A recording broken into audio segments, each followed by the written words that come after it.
friends, Miss Myers here. Today we're going to be learning about elapsed time, which means how much time has passed. And we're also going to be learning a strategy called the T-chart strategy to help us solve elapsed time problems. So if you notice on my board, there are 3 different T-charts set up. And in green, you'll notice that this one says elapsed time unknown, end unknown, and then start unknown. These are the 3 different types of elapsed time problems that you may encounter. So with the elapsed time unknown, what that means is that we get a start time and an end time, and we have to figure out how much time has passed in between those 2 times. With the end time unknown, we'll be given the start time and how much time has elapsed, and then we have to figure out what time would it end. Then with the start unknown, we'd be given how much time passed and what time it ended, but we have to figure out what time it started. So the T-chart strategy will help us to solve all 3 of these problems, but they'll be a little bit different. So what we're going to do is I'm going to model these problems for you all today, and then we're also going to have an opportunity to practice. So that's why I asked for you to have a piece of paper and a pencil. So towards the end of the video, I'm going to give you an opportunity to practice all 3 of the different examples. So let's start with the elapsed time unknown. So that might be like if we go to the movies, and let's just say that the movie started, I'm going to put an S for start. The movie started at 7:10 p.m. and the movie ended, I'm going to put an E for end, at 9:14 p.m. And PM and AM are very important to include when you're dealing with elapsed time because it'll help you to keep track of the hours that have passed. So make sure that you always label accordingly. And remember that AM means that it happens in the morning or before noon, and then PM means it happens after noon. So make sure that if you need to go back and review AM and PM that you do so, as well as being able to tell time to the nearest minute, like I included the videos for Monday. All right. So our start time is 7:10. So over here, we're actually going to write time. And then over here, we're going to write minutes / hours. So I'm just going to do MIN for the abbreviation / HR. So minutes and hours over here. Okay, so my start time is 7:10. So I'm going to record that first.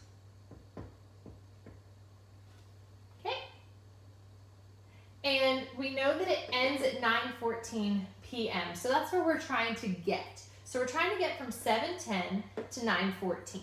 I like to always look at my minutes first. So I'm going to ask myself, how could I get from 10 minutes to 14 minutes? And I know that what I need to do is add 4 minutes. So I'm going to now put 4 minutes over here. So I have 7:10, but I've added 4 minutes.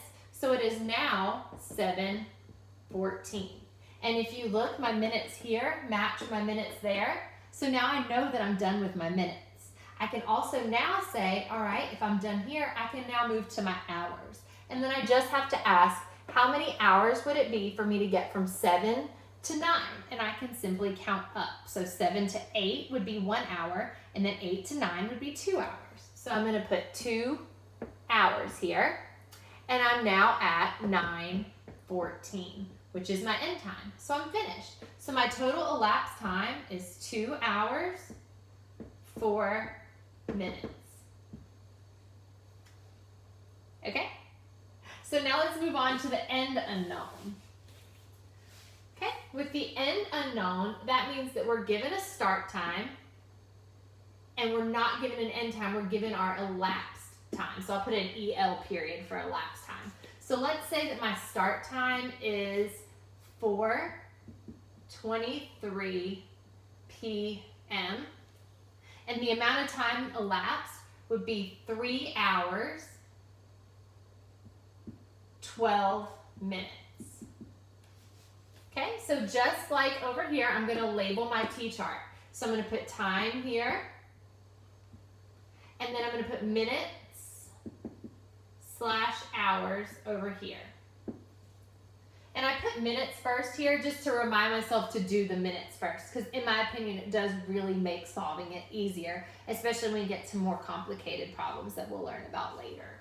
Okay, so my time that I'm starting with is 4:23. And now it tells me what to do. It wants me to add 12 minutes. I'm gonna break that 12 up into easier numbers. I'm gonna do 2 minutes and then 10 minutes. So I'm gonna add my 2 minutes first, bringing me to 4:25. Then I'm gonna add my 10 minutes, bringing me to 4:35. And now I've done all my minutes. I can cross that out if I want to keep track. I like to make sure that I know what I'm doing, so I always mark out things as I finish. Plus, it helps me feel like I've accomplished something. Okay, so now I've got 3 hours that I have to add. So if you want to add all 3 hours in at once, you can, or you can add it 1 hour at a time. Whatever you're comfortable with, this strategy is to help you. So do what works for you. And that may be different than what works for me or for your friend, and that's okay. So I'm going to, just so we can see it, I'm going to do it by hour. So I'm going to add 1 hour, which would be 5:35. Another hour, which would be 6:35. And another hour, which would be 7:35. I've now done 3 hours, which is how many it told me to do. And I know that my end time is 7:35 p.m.